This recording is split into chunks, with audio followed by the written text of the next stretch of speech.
I think it's because in a deep level, the West has lost faith in the idea of masculinity. Now, that's no different than the death of God. It's the same thing.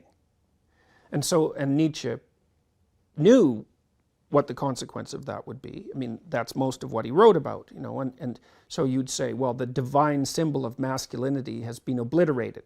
Well, so then what do you expect? What's going to happen?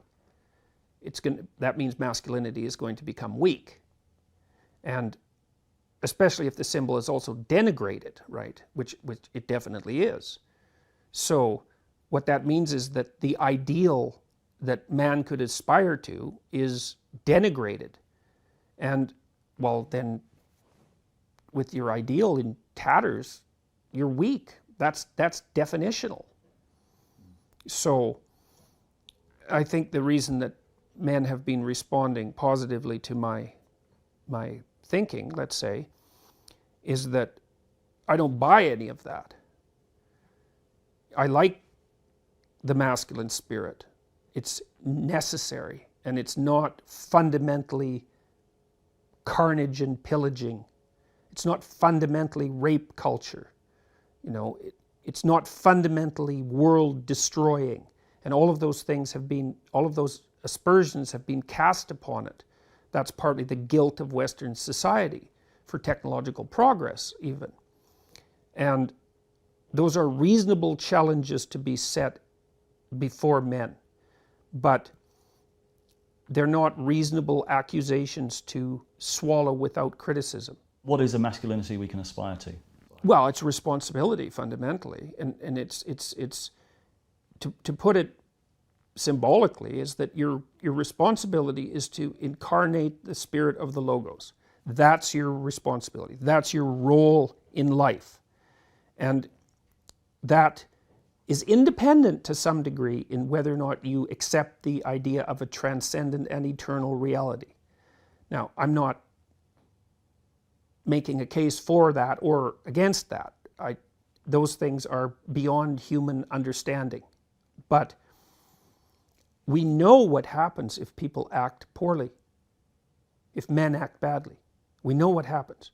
We know that the world turns into something that's so close to hell that the difference is trivial. We know that. That's the story of the 20th century.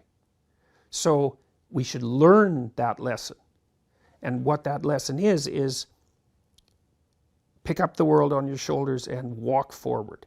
Pick up the world with all of its trouble, with all of its suffering, with all of its evil, and move forward with it. And in bearing that burden, learn that you're the sort of creature that can bear that burden and therefore deserving of respect. That's identification with the Logos. And I've never encountered an idea that's better than that, because it's so not naive.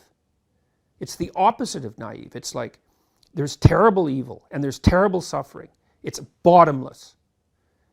But the human spirit is capable of voluntarily taking that on as a challenge.